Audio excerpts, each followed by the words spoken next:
Hi guys, thanks for joining me once again today. This is Peter, you're watching Thailand Bound.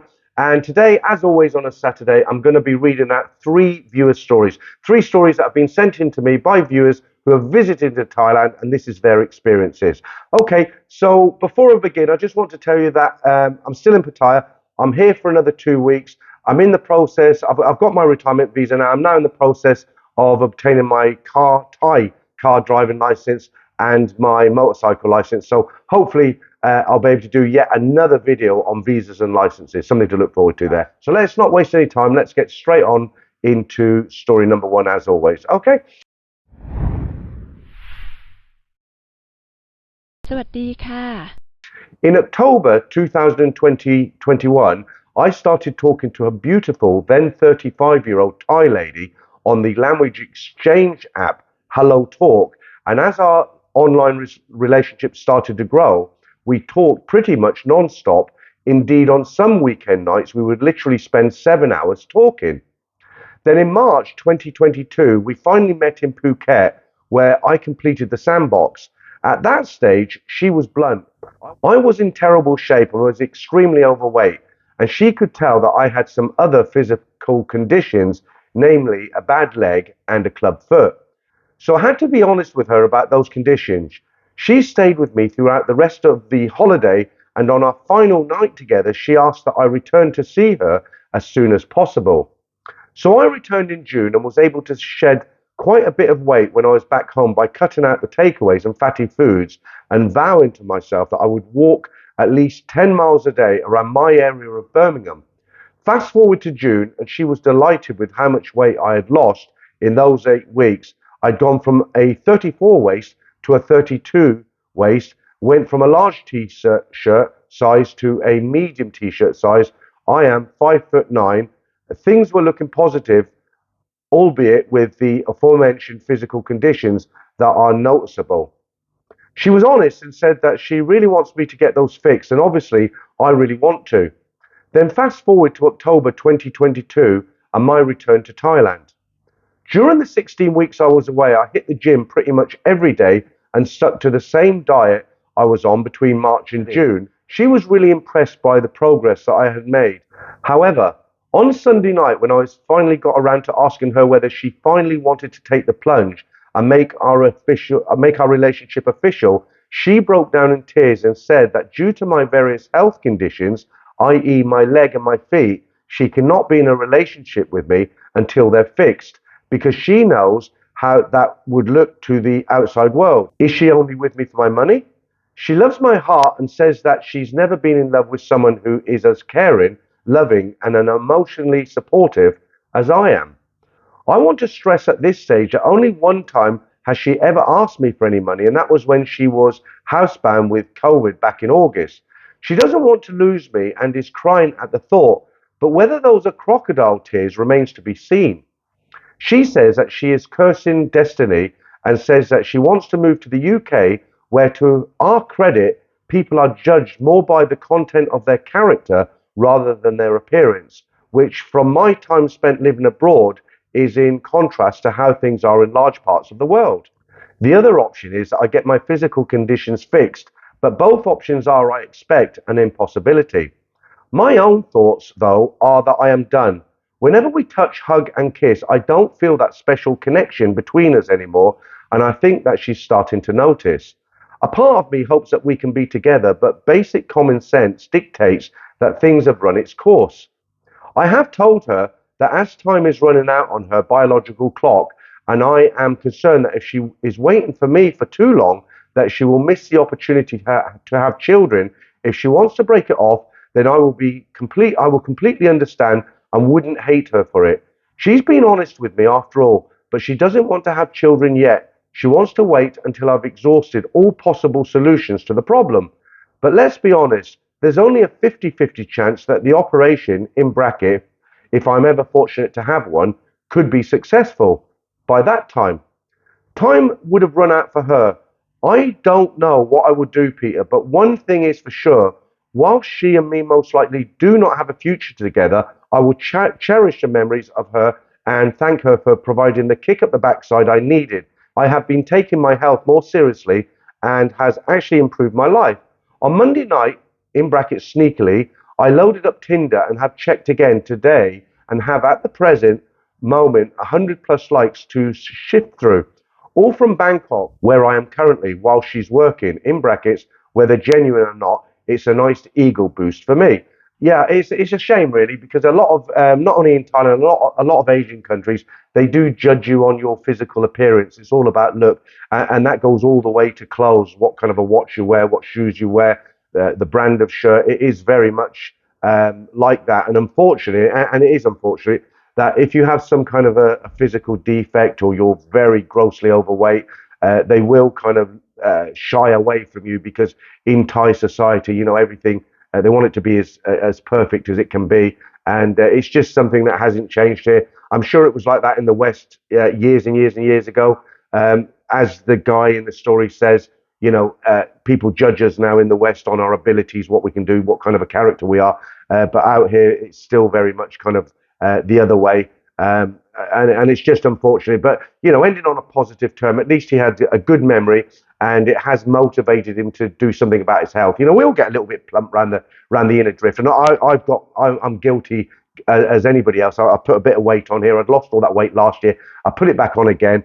And, you've got to have a bit of motivation. Obviously, what's happened, he's come out here, he's met this beautiful girl. Okay, it's not going to work out, obviously, from the story. But what it's done, it's motivated him to look after himself. He's got other opportunities on these dating apps. And who knows, he might meet somebody else who actually takes him for what he is. Let's keep our fingers crossed for him and hope he does well in the future. All right? Right, let's go into story number 2. Hello, Peter. My name is Don, and I think you'll find my first trip to Pattaya very amusing. I have a couple of small stories I'll fit into this email. I am 25 years old and from the United States. I've never been to Pattaya or Thailand in general. When choosing where to take my paid time off, I knew I wanted to go to Thailand but was torn between Pattaya and Phuket. Phuket was my first choice, but as I looked more into Pattaya, I realized that living on Florida beaches aren't a deal breaker, and since I've never experienced a red light district, it would be a very cool experience to see the world's most notorious. Being young and in my own opinion handsome, I didn't want to spend my entire trip in the bars because getting female attention isn't my only expectation for the trip, so I wasn't worried about that at all. Pattaya had everything to offer, but I was pleasantly surprised when I ventured out and really fell in love with the city. My first night in Pattaya, I told myself I'm going to jump right in and spend my first couple of days in the action for what Pattaya is known for. My hotel was in the dead center of what I didn't know at the time, soy honey. Being a newbie in Thailand, I was very reserved and spending asking the girls certain phases, but I landed in a bar on soy honey around 6 p.m. that suited my fancy. After a couple of drinks talking to some other foreigners, I felt comfortable to walk around to other bars and talk to ladies without making any mistakes. I spoke to the first girl I saw, and she was beautiful and young and very nice. She spoke little English, but we spoke through Translate. As the night ended, she messaged me online asking to hang out. I said sure. As we met at the same first bar, I entered, we had some drinks, and she told me if I wanted her to come over and spend the night with her, I would need to pay her a 2,000 baht tip for her time. I said sure, why not? It's my first night in Pattaya. So we walked back to my hotel. I told her to wait and let me get my money first. I did not bring out too much cash because I was a little afraid at the time to bring out large amounts of money in the day to Pattaya. I went to my room to open the safe where I kept most of my baht. The safe was locked and I had unfortunately forgotten the code. I went to the hotel desk and they told me the person with the safe master key will be back in the morning. So thought, well, whatever, I'll go to the ATM. She showed me the closest ATM machine and I tried to take out some cash. For some reason, my American credit card would not allow me to withdraw money.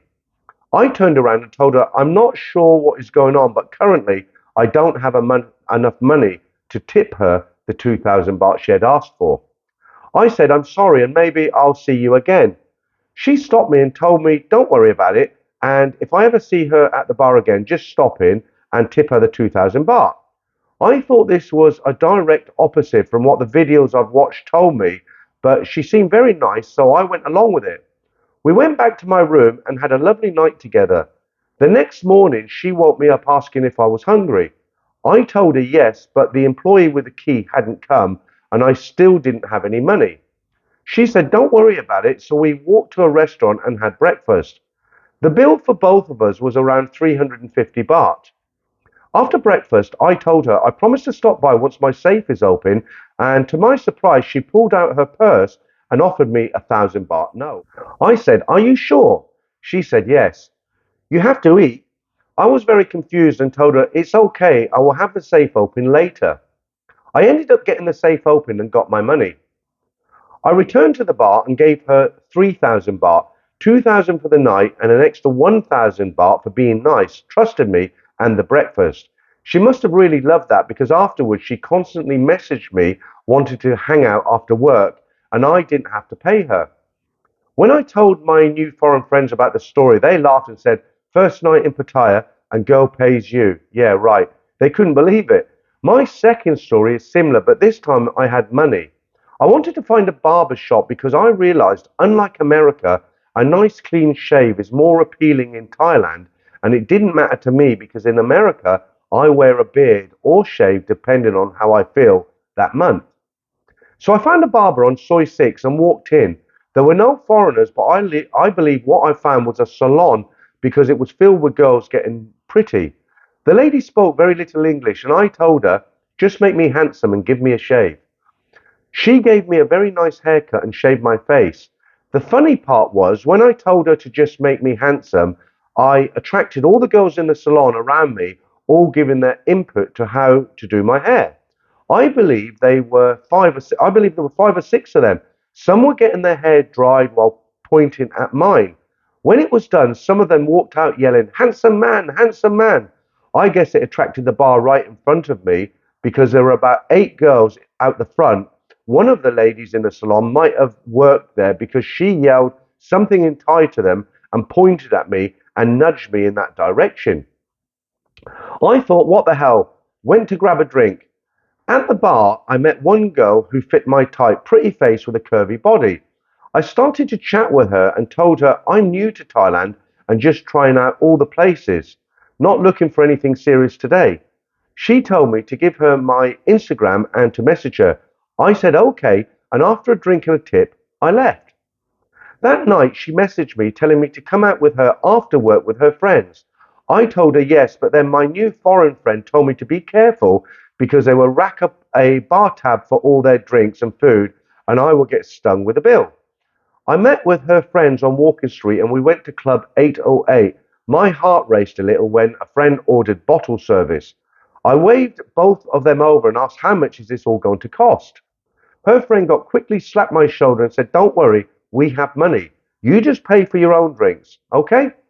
On the one hand, I felt bad for asking, but on the other, relieved. I looked and saw the bill, so far 1,000 baht. I told the ladies, I get this one, you buy the next one. They smiled and said, okay. After leaving the club, we went to a club called Myth. I noticed every time the girl I came with went to the toilet or went somewhere, the other girls would approach me and my new girlfriends would say something in Thai and shoo them away.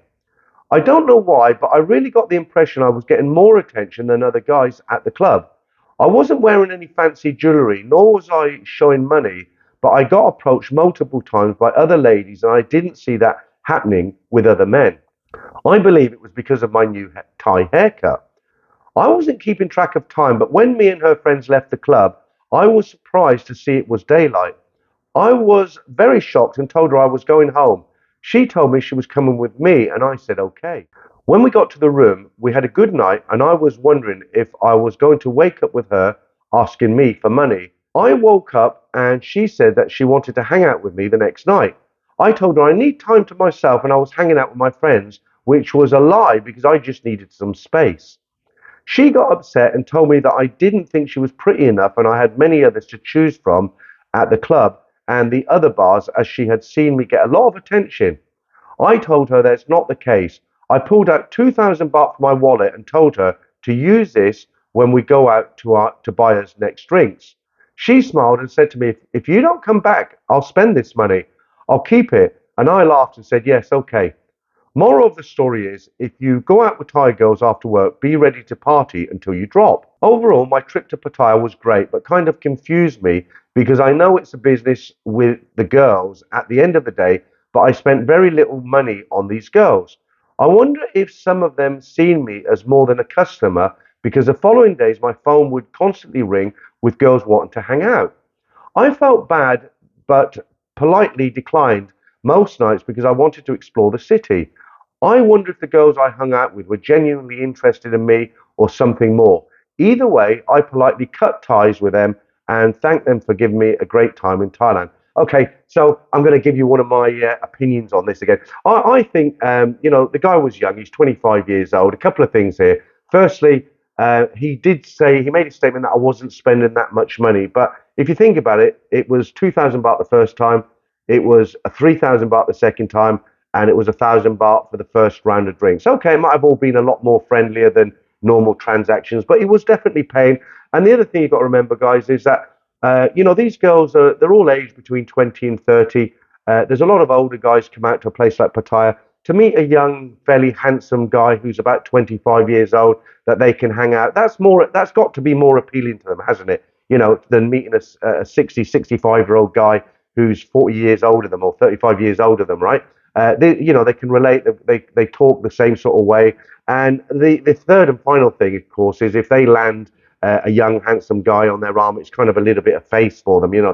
They'll take him around the other bars and say it's almost like, look what I've caught in the sea. I've got this young, handsome dude, as it were. I can talk a little bit from experience because although I'm married, I remember when I first came to Thailand, I was 31, and when I walked down the street, I got a lot more attention than what I get now. Being an old guy now, so I can kind of relate to that a little bit. Right, now this third story is quite a long story. I've saved this to last because it's the longest one, and I will give another opinion at the end of this one. If I give it now, it will spoil the story. So let's just jump straight into it. So the title of this story is Bar Girl Gone Bad or My Future Wife, or both. I went to Thailand during our holidays here in Israel. So between September to October 2022, I traveled with a friend. First, we got to Bangkok for 3 days, then to Phuket, and then to Koh Samui. The plan was to go to Pattaya and Chiang Mai before going back, but I never really got to visit Pattaya, and I'd been to Chiang Mai for only 1 day. My story starts when we arrived to Koh Samui after a total of 9 days out of 23. When we arrived to Koh Samui, I found Chawang to be distasteful, not because it lacked charm, but because it was filled with Israelis on holiday, and it felt like I'm on a normal vacation in Israel, and that was not why I traveled to Thailand. We already paid up front for 2 nights in the village hotel. The plan was to stay the duration that was paid for and move on. Phuket was such an amazing experience, and it felt like we were wasting every minute of the day being in a place that is so similar in many ways to our home. I started complaining after 1 or 2 hours in Koh Samui, and my friend felt the same. After a bit of conversing, we decided that even though the weather was bad and it was raining, we will go to Chiang Mai, so we went to a tourist agent to pay for a flight in 2 days' time. We decided that we should try to enjoy as much as we can as we had paid for this bit of our holiday already. At that point, we had been in Koh Samui for just 3 hours. We were thinking, as we have 2 days to kill, we were probably going to drink ourselves stupid and play lots of pool. The long flight and the heat had finally hit us. We were exhausted. We finally decided to have a nice meal, a few drinks, and an early night. The next morning, we planned to spend the day at the beach. We wanted to rent jet skis as we have never been on one before, and in Israel, they are so expensive to rent, and they only have them in 2 locations, which is very far from where we live. My friend paid for 15 minutes and I paid for 30 minutes. My friend was the first to go and he got seasick with all the bobbing around in the water. So when he came back into the shore, he told me he feels sick and was going to return to the hotel to lie down, which left me to spend the rest of the day on my own. When I got back to the hotel, it was still very early in the day. I knew my friend would stay in his room for the rest of the day as he got sick very easy and it always took all day for him to recover. I decided to go and play some pool and maybe take in a soapy massage. I was open to most things available in the lands of smiles. Right behind the bar I was in, there was a massage shop with lots of ladies who already spotted me and my friend arriving the day before. They kept going from their bar in pairs to the main road and back to the bar every hour. It was like watching a relay team. Two girls would stand on the side of the road for an hour, only to be replaced by two more girls to relieve the first pair who were trying to get customers into their shop. I decided to go to that massage shop and ask about the services they had on offer. I left the bar and crossed over to the massage shop. I immediately noticed about 7 or 8 girls, all dressed in the same uniform, sitting outside talking loudly to each other. I approached what I thought was the prettiest girl out of them all. She was tall with long dark hair, tan skinned, and very beautiful. I asked her about the services she provided. She held up a board that showed prices for Thai massage, oil massage, the normal sort of stuff, but there was a glint in her eye that told me there was more on offer than was what was being advertised on her laminated board. I asked outright. She looked at me and answered with a shy and beaming face as if we both know what it should mean. I asked her to spell it out again for me exactly so that there was no misunderstandings. She did, and I told her that sounds lovely. Before getting into this further, there is something I need to mention. I don't normally drink too much, but as I was on holiday and playing pool in the bar, I had already drunk about 8 to 10 small bottles of beer. To be honest, I was getting a little bit bored in the bar as I was by myself playing pool with a bar girl, which is the reason I think I drank so much. Now, this might sound a bit strange. When I went for the massage, I thoroughly enjoyed the actual massage, but because I'd been drinking, I decided I didn't want anything else. But I spoke to her for quite a while and we seemed to just click. She kept saying to me, "You're crazy," but laughing at the same time. I really was enjoying talking to this girl and she seemed to at least be enjoying her time with me. She kept saying to me over and over, "Why you don't want me to make you happy?" I told her I'm very happy just in her company, and so much so, would she like to come out of the massage parlor and come and play pool with me and have a few drinks? Needless to say, her eyes lit up and a big smile appeared on her face. We played 3 games of pool and she beat me hands down every game. I later found out that most Thai bar girls are very good pool players and you should never play them for money because you will lose. At this stage, I didn't want to take it any further as I'd had quite a bit to drink, as I say, and I'd had now added to that number playing pool with this lovely lady. I told her I had enjoyed my time with her, gave her a generous tip, and told her I would be back to see her again before heading back to the hotel. I know this might sound a little bit naive, but honestly, the chemistry between us just clicked. It was almost as if we could read each other's minds. Her name was San, and she had really piqued my interest. It was really weird. I don't know what it was because it was almost like she'd put a spell on me.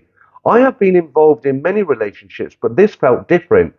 I couldn't stop thinking about her. Is this the Thai bar girl spell that has been put on me like I've heard about so many times? No wonder so many guys get taken in with their magic.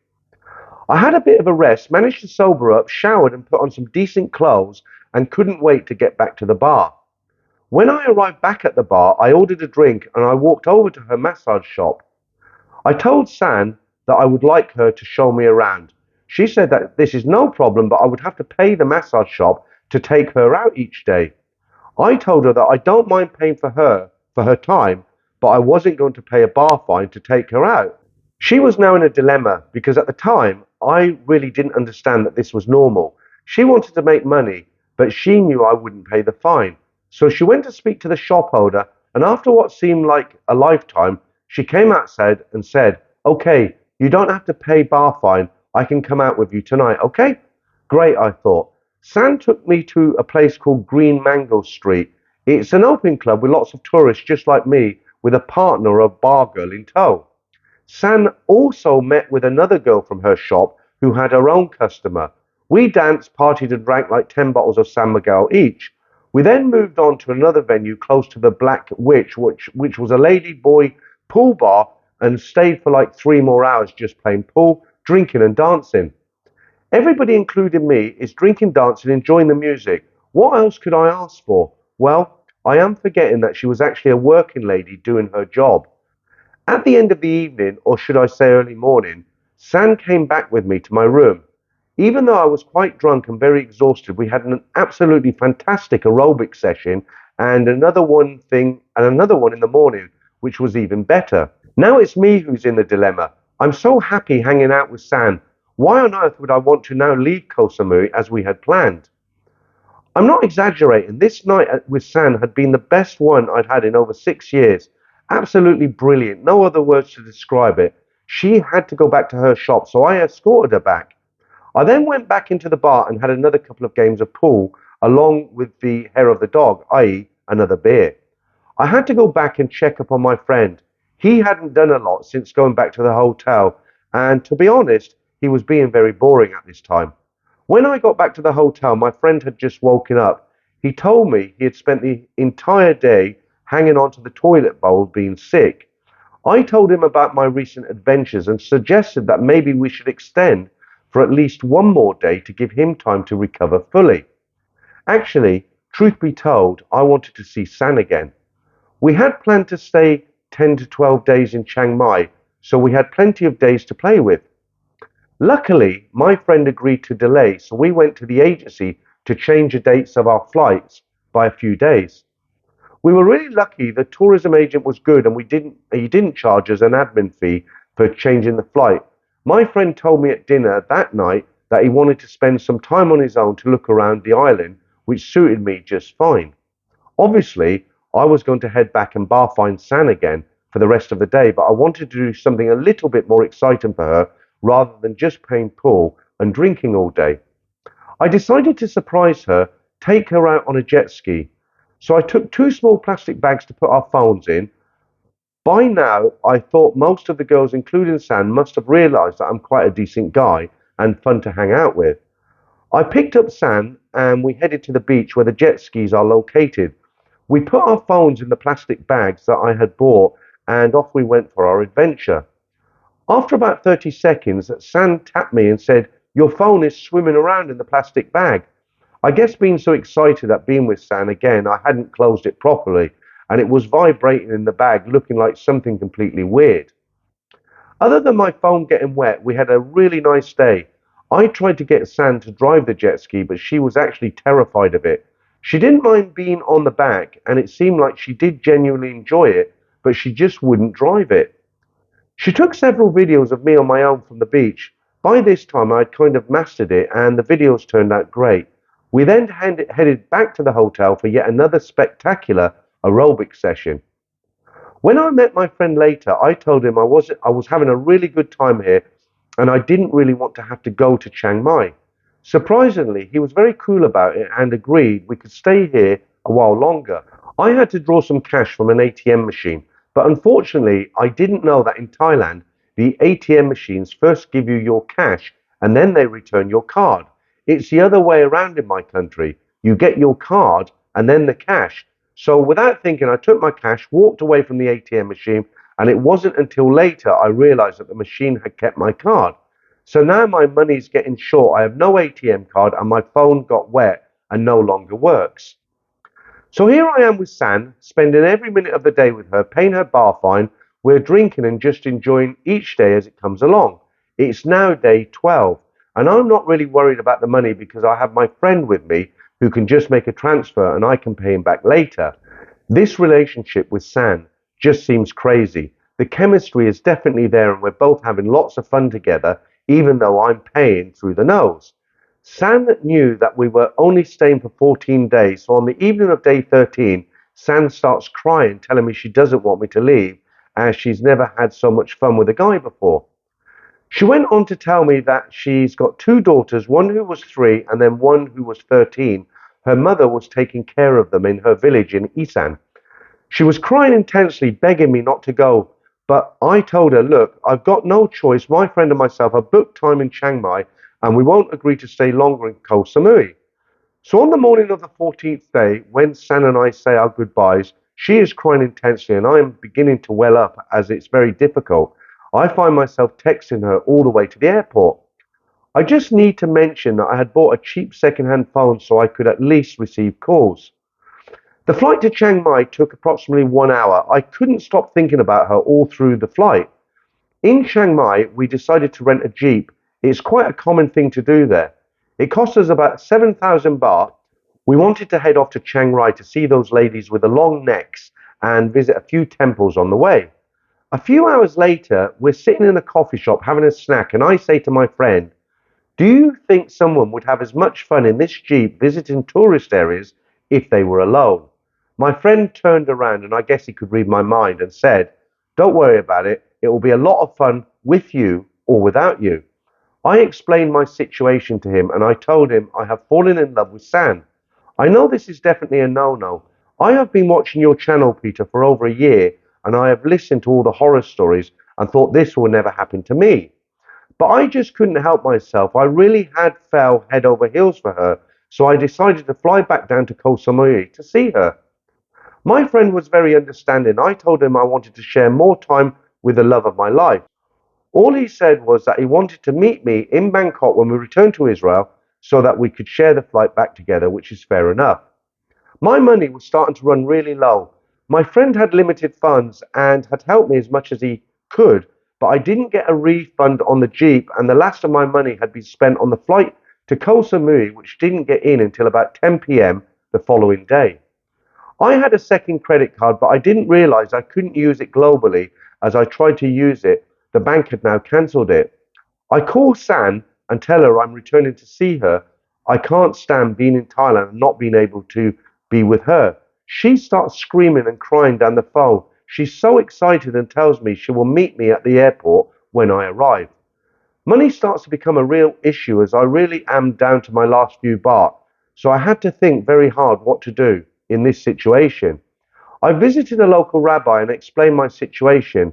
I asked him if I could transfer money to his account using my mobile phone and could he just give me the cash in return. Thankfully, he was a very understanding and generous man, and this got me out of a terrible situation. Thailand's a great country, but with no cash, it can become a living nightmare from what I've read. Digital money is the only money I have right now, and I have no way of withdrawing it. I managed to book a hotel with the booking site Agoda, which I could pay with my money, luckily. I spent the next 6 days of my trip with the new love of my life. We spend every second of every day and night together. I was really happy. On one of these days, it was a no drinking day, some kind of a Buddhist holiday, and all the bars were closed, so I bought a load of beers the day before and just stuck them in my fridge. Believe it or not, we had a very special night. We drank some beers in the room. I put on some slow 1970s music where we danced in the room, and later we took a romantic stroll along the beach and then just sat down next to the ocean and spoke with each other for hours. It was perfect. The day before I was due to leave, she told me she wanted me to spend the entire day and evening in the room. I told her no. I want to finish the way it all started, drinking beer and playing pool in the bar next to your massage shop, to which she agreed.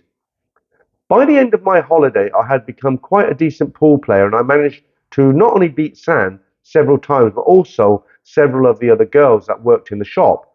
I have a small tattoo on my arm, so within the last hour of me leaving the island, San decides she wants the exact same tattoo. We find somewhere and she gets it done against my advice. All the girls circled her and took photographs of our tattoos together. So this is pretty much the end of my Thailand romance story. However, San and I talk for 11 to 12 hours a day via video chat. We go to sleep together, wake up together, we work together, and we are talking about me moving to Thailand to build our own home and make our own babies. I know that every red line imaginable regarding caution has been crossed and that it might all end up being a scam, but I really don't think it is. There are things I don't believe one can fake, like the happiness she expressed when she knew that I was coming back to Koh Samui. The tears were real. I really don't think someone could fake so much emotion. However my story turns out, I will never regret the time I spent in Thailand with San. She is a lovely girl and she showed me so much kindness and happiness that even if it didn't work out, I would never forget her and I would certainly not hold a grudge against her. Thank you for reading out this story, and I hope your viewers enjoy reading it. What can I say? Look, I'm going to try and end on a bit of a positive note, but it does sound like a typical holiday romance that kind of fizzles out after a while. If you're watching this, the guy who wrote this, if you've watching this upload that you've sent in to me, genuinely, sincerely, I hope it works out for you. I'm just going on experience from seeing other situations similar. So what happens? Guy comes out here, falls in love, girl and guy in love with each other, goes back. They try and keep the distant relationship going. After some time, normally it fizzles out. It's very difficult to keep the relationship going. If you come back to Thailand quite regular, then maybe. But remember the scenario with the car rental shop that we talked about a few weeks ago. It could work out. It's doubtful if it's a holiday romance. Now, the only other thing I'd like to touch on, being again, you know me, very cynical. There was a line in there where he said, I don't think anybody can fake these emotions. They seem so real. Believe me, they can fake the emotions. They can turn on a tap for the tears. They can fake every sort of emotion going, and it's totally believable. That's their job. That's what they do, and they are Oscar winners. So don't ever think if you see somebody shedding tears or screaming and shouting down their phone, it's genuine.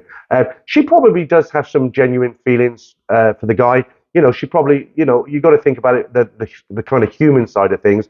If she's going out with lots of different guys over several months, even years, then she's going to meet guys who are a bit grumpy, guys who are a bit selfish, guys who are not so generous. And every now and again, she's going to come across a guy like this who treats her like it's his girlfriend. They go around the island, they dance in the room, they take romantic walks on the beach. She's female, of course, she's going to love that.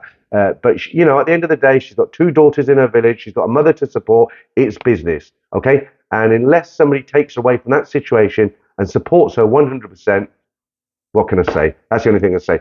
But I like to end on a positive note. So what I will say about this story is, at least the guy has said at the end there, whatever happens, he'll never hold a grudge against her. He'll always cherish the memory of being with Sam, and it was just a very nice memory, a very nice holiday. Okay, so that's the three stories this week. I hope you enjoyed them. I'll be back next Saturday with some more stories. Until then, guys, thanks for putting up with me once again. I'll catch you all real soon.